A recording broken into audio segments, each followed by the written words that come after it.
Okay, तो आज discuss करने वाले हैं सपोर्ट मोशन। पार्ट 5 में हम पढ़ेंगे सपोर्ट मोशन। यूनिट 2 हम पढ़ रहे थे फोर्स्ड वाइब्रेशन का। ठीक है, तो मैं हूं आशीष सिंह, आप देख रहे हो 4B इंजीनियर्स। तो चलिए शुरू करते हैं। ओके, अब सपोर्ट मोशन इस लेक्चर में स्पेशली हम डिस्कस कर रहे थे कि अगर बॉडी में अगर फोर्सली वाइब्रेशन लगा रहे हो तो विस्कस डैम्पिंग हो रहा है, तो क्या एम्पलीट्यूड और फेज का फॉर्मूला बन के आएगा, क्या वाइब्रेशन हो रहा है, क्या उसकी मैक्सिमम एम्पलीट्यूड निकल के आएगी। बॉडी अगर अनबैलेंस हो रहा है तो उसके कारण क्या निकल के आ रहा है। ठीक है, डैम्पिंग हो रहा है तो नहीं हो रहा है, डैम्पिंग तो क्या आ रहा है। हम अब डिस्कस करने वाले हैं कि अगर जो हम सपोर्ट अपने बॉडी को जो सपोर्ट दिए हैं वो अगर वो सपोर्टिव वाइब्रेट हो रहा है, इन दैट केस आपकी बॉडी में क्या वाइब्रेशन होगा, उसकी एम्पलीट्यूड क्या होगी। ठीक है, for example in which the support will be vibrated. Support motion में क्या होता है, in which the support will be vibrated. Okay, in case of locomotive और vehicle the wheel act as a base और support for the system. Clear. The wheel can move vehicle up and down on the road surface during motion of the vehicle. Due to support vibration, what is the effect of object that supported? मतलब for example आपकी car चल रही है तो आपकी car चक्के पे ही चल रही है ना। सपोर्ट क्या है अपने कार के इंजन का सपोर्ट क्या है, चक्का, व्हील है। ठीक है, व्हील जब रोड पे चल रहा है तो अप डाउन हो रहा है, तो वो जब आपका सपोर्ट ही वाइब्रेट हो रहा है, सपोर्ट ही मोशन में है, इन दैट केस आपके बॉडी पे क्या इफेक्ट पड़ेगा वाइब्रेशन का, वो हम देखने वाले हैं। यहाँ दो केस आता है, एक एब्सोल्यूट मोशन हो रहा है तब, और in case of relative motion. तो in case of absolute motion जब ये देखो, ये आपका बॉडी है, जब x डिस्प्लेस हो रहा है बिकॉज ऑफ आपका जो सपोर्ट है वो y डिस्प्लेस हो रहा है। y भी ये जब सपोर्ट आपके मोशन में, तो y is equal to b sine omega t, where b is the magnitude of this amplitude of this support, and इसका एम्पलीट्यूड क्या होगा, a होगा, इसका एम्पलीट्यूड हमने b लिया है, ये y डिफ्लेक्शन हो रहा है तो y is equal to b sine omega t. ठीक है, ये अप डाउन हो रहा है तो इसकी फ्रीक्वेंसी जो हार्मोनिक इक्वेशन बनेगी y is equal to absolute harmonic equation y is equal to b sine omega t. Clear. Therefore इसका फ्री बॉडी डायग्राम बना है, तो ये मास है, ये आपका f फोर्स एक्ट हो रहा है, that is mass into acceleration, ये फोर्स नीचे की ओर एक्ट हो रहा है, और ये k है, ये अप k x माइनस वाई, क्योंकि आपका ये x डिस्प्लेस हो रहा है, ये y डिस्प्लेस हो रहा है, और ये c डैम्पर। तो डैम्पर के केस में डैम्पर क्या होता है, सी एक्स डॉट, तो यहाँ पे क्या होता है C X dot minus Y dot. Clear. Therefore, the equation of motion can be written as, for this system, the equation of motion can be written as mx double dot plus cx dot minus y dot plus kx minus y is equal to 0. Clear? Now, अब इसको open करो, mx double dot plus cx dot plus kx is equal to, ये वाले term को transfer कर लो, cy dot plus ky is equal to 1. The support is subjected to a harmonic vibration which is equal to y is equal to b sin omega t. b sin omega t. Okay, therefore the equation this is changed to support cy dot. y को एक बार differentiate करोगे तो बन जाएगा velocity में, तो y dot की जगह पे इसको डिफरेंशिएट करो तो आ जाएगा b omega cos omega sin omega t change to cos omega t and omega t differentiate omega plus k b sin omega t. In this b is common, c omega cos omega t plus k sin omega t. Clear है। Now the addition of two harmonic motion of same frequency. आपको पता है जब हम दो unit 1 में पढ़े थे कि जब दो सेम हार्मोनिक मोशन के सेम फ्रीक्वेंसी सेम है और उनको जब ऐड करते हैं, देखो एक हार्मोनिक इक्वेशन का इक्वेशन ये है, दूसरा हार्मोनिक इक्वेशन ये है, दोनों की फ्रीक्वेंसी सेम है। ठीक है, इन दैट केस, ठीक है, sign omega T frequency same है, इन दैट केस आपका जो इक्वेशन बन के क्या आता था, which is equal to B root K square plus C square omega square sine omega T plus alpha. Alpha is some phase changes. ठीक है, याद करो, उसमें बैक जाओ यूनिट 1 में, अब देखो जब एक दोनों फ्रीक्वेंसी सेम है, इन दैट केस हमारा इक्वेशन क्या आया था। ठीक है, and the tan alpha is equal to c omega upon k which is equal to 2 pi r, where r is called omega upon omega n. That is equation number 3. Clear? Now अब देखो, now in case of steady state solution can be written as, the steady state solution of that आपकी body का x is equal to जो displacement हो रहा है for आपका main body जो है उसका a amplitude of that body sine omega T plus alpha minus five, some phase difference होगा। ठीक है, that is equation number 4. Now compare equation 2 and 4. Equation 2 and 4 को कंपेयर करोगे तो where f is equal to b root of k square plus c square omega square. Clear. अगर equation 2 को compare करोगे तो ये वाला जो टर्म है ये क्या है, ये f है, फोर्स एक्टिंग ऑन दैट. ठीक है, which is equal to this, क्योंकि आपका सपोर्ट ही क्या है, मोशन में है. सपोर्ट मोशन में कोई फोर्स रेगुलर लग रहा है, that is called this. Okay, therefore the amplitude will be, for this the amplitude will be a is equal to f upon k हो जाएगा. नॉर्मली पता है ना ये चीज. Okay, now therefore a is equal to f की जगह पे आप ये वैल्यू रखो अपॉन k एंड दिस, जो हम पहले देखते ही आ रहे हैं. ठीक है, क्लियर, विजिबल है ये.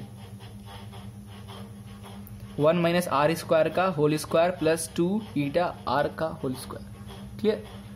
And a upon B. Now a और b को इधर करो. a upon B is equal to root of, अब ये कैसे, रूट ऑफ k से, या k है k से डिवाइड कर दो तो ये हो जाएगा, b इधर आ जाएगा, k से डिवाइड कर दो तो k से डिवाइड कर दोगे तो ये 1 plus c square omega square upon के क्या हो जाएगा, ये देखो c ओमेगा अपॉन के. कैसे ये आ गया, c ओमेगा अपॉन के, c अपॉन सी सी इंटू सी सी अपॉन 2. ये हम जस्ट पढ़ रहे थे जब हम viscous damping with force vibration with viscous damping, तब उसमें मैंने आपको करके दिखाया था जब मैग्निफिकेशन फैक्टर कैलकुलेट कर रहे थे. तो वे C upon C C is eta damping factor, C C upon 2m is equal to omega N, 2m upon K 2 upon omega N का whole square, because k upon N is equal to omega N का whole square into omega. ये omega N से omega N cancel, 2 pi omega upon omega N और 2 eta omega upon omega N is equal to R. Okay, therefore this equation. तो आपको a upon B ये equation एकदम आपको अच्छे से याद रखना. अब इस इक्वेशन को देख के आप कैरेक्टरिस्टिक कर्व ड्रॉ कर सकते हो फॉर सपोर्ट. जब सपोर्ट मोशन, सपोर्ट ही आपका मोशन हो रहा है, इन दैट केस बॉडी में क्या वाइब्रेशन हो रहा है, उसका कैरेक्टरिस्टिक कर्व क्या बनेगा. आप उसके एम्पलीट्यूड निकाले. a आपका क्या है, मेन बॉडी, b सपोर्ट वाले का, तो इनके बीच के फ्रिक्वेंसी से आप कैरेक्टरिस्टिक कर्व बना सकते हो. Okay, where a upon B is the displacement transmissibility which is ratio of body to the amplitude of support. Body का बॉडी में जो वाइब्रेशन हो रहा है अपॉन जो आपका एम्पलीट्यूड ऑफ, जो मेन बॉडी आपका वाइब्रेट हो रहा है to the amplitude of support. ठीक है, where a upon b is the displacement transmissibility. ठीक है, where f upon k is the static deflection. f upon k is the static deflection. And the phase lag क्या हो रहा है, alpha tan inverse c omega upon k, सबका same है. ठीक है, तो tan inverse c omega upon k को 2 ईटा r लिख सकते हैं. देयरफॉर अल्फा, द अल्फा जो फेस इसका है, ठीक है, and phi for the system क्या होता है हमारा, tan inverse 2 eta r upon 1 minus are square. Clear है. नाउ अल्फा, अब देखो यहां पे क्या है आपका, the difference, the phase lag क्या, दिस माइनस दिस. तो फेस लैग आप करो,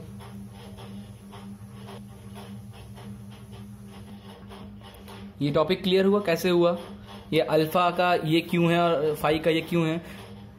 क्योंकि इससे पहले ये देखो, जब हम एब्सोल्यूट मोशन के लिए जो इक्वेशन हमने बनाया, जो सपोर्ट वाइब्रेट हो रहा था, इन दैट केस जब हम दो हार्मोनिक मोशन को ऐड करते हैं और फ्रीक्वेंसी सेम होता है, इन दैट केस हमारा जो इक्वेशन आता है this, where omega T plus alpha and the value of alpha, the phase lag of tan alpha is equal to c omega upon के.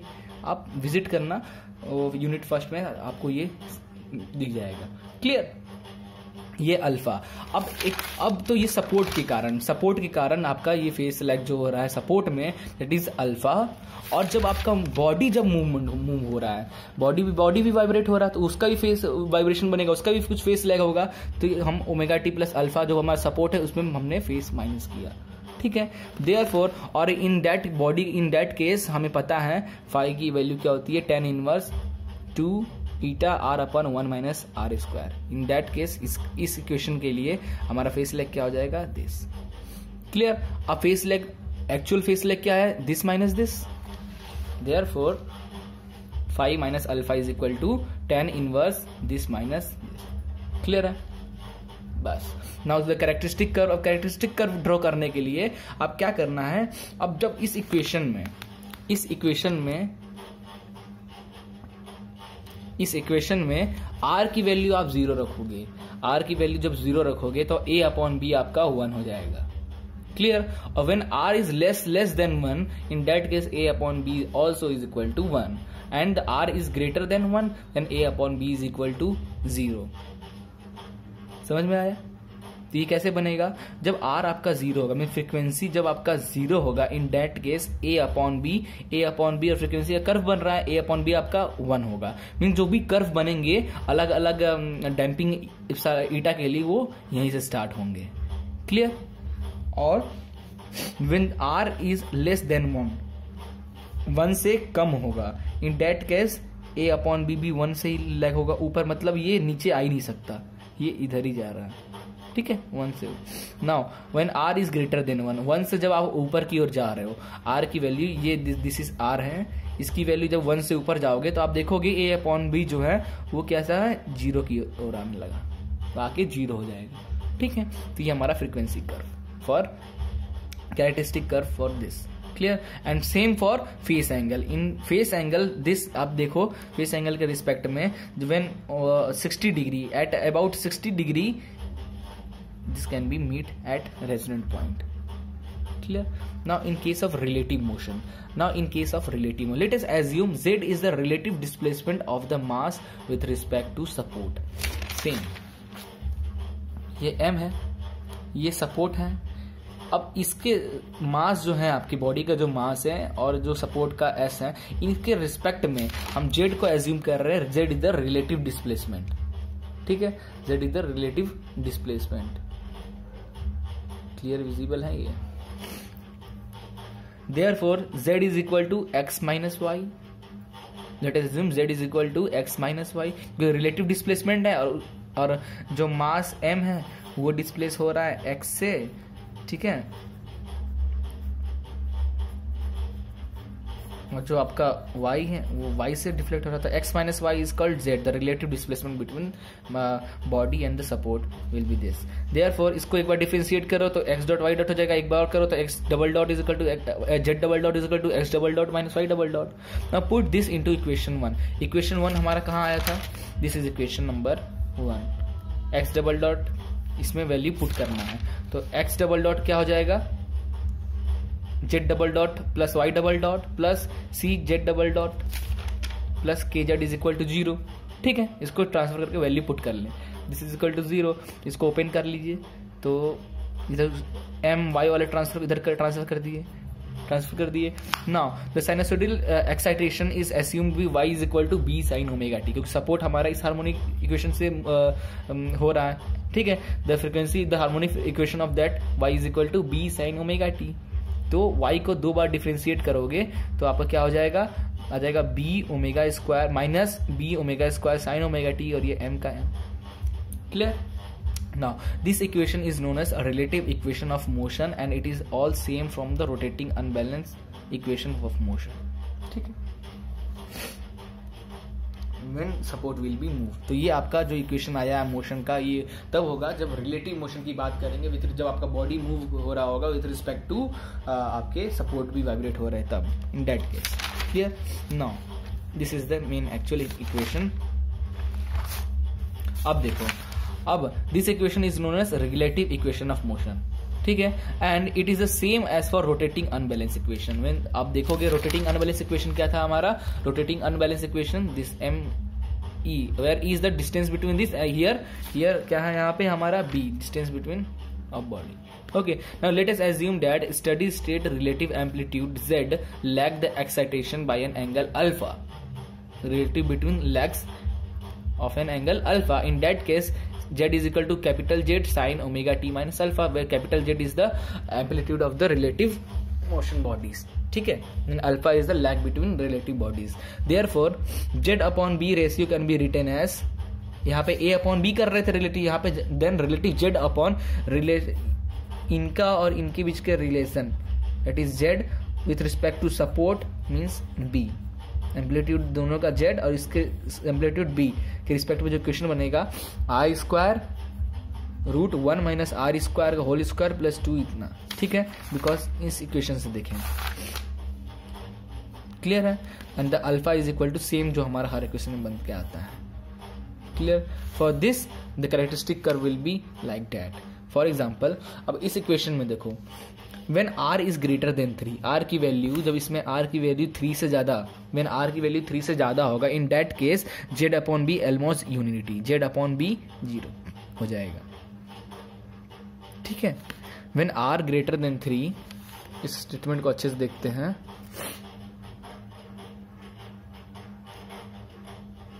ठीक है।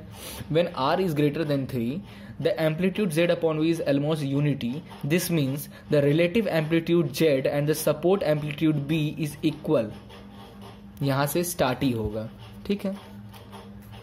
This is principle of the basic of which vibration measuring instrument are designed. The vibrating measurement हम unit 5 पढ़े थे, इस principal के base पे design होता है। क्योंकि हम क्या करते हैं, वाइब्रेशन मेजरमेंट डिवाइसेस को दूसरे जो बॉडी वाइब्रेट होता है उस पर लगाते हैं, तो उसके रिस्पेक्ट में हमें वाइब्रेशन बताता है कि उस बॉडी कितना वाइब्रेट हो रहा है। तो ये हमारा that is the main principle of vibrating measurement instrument. Okay, now when z upon b ratio begin unity, okay, the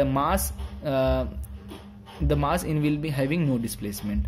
जब z अपॉन बी की वैल्यू 1 हो जाएगी, इन दैट केस आपका जो मास कोई भी जो है उसका वो वाइब्रेट मूव नहीं करेगा। And the damping does not have any effect because z upon b ratio will be high value if greater than 3। Clear. तो आपका जो कैरेक्टरिस्टिक कर्व बनेगा कुछ इस तरह 0 से स्टार्ट होगा, ये अपना मेन फैक्टर, और जाके एट पॉइंट यूनिटी ये यूनिटी हो जाएगा व्हेन ग्रेटर देन 3। तो 3 से ज़्यादा जाएगा तो ये आपके 1 के इक्वल हो जाएगा, z अपॉन बी आपका 1 के इक्वल हो जाएगा। क्लियर। बस इतना ही था हमारा सपोर्ट मोशन। नेक्स्ट लेक्चर में हम free force vibration with coulomb damping देखेंगे। क्लियर।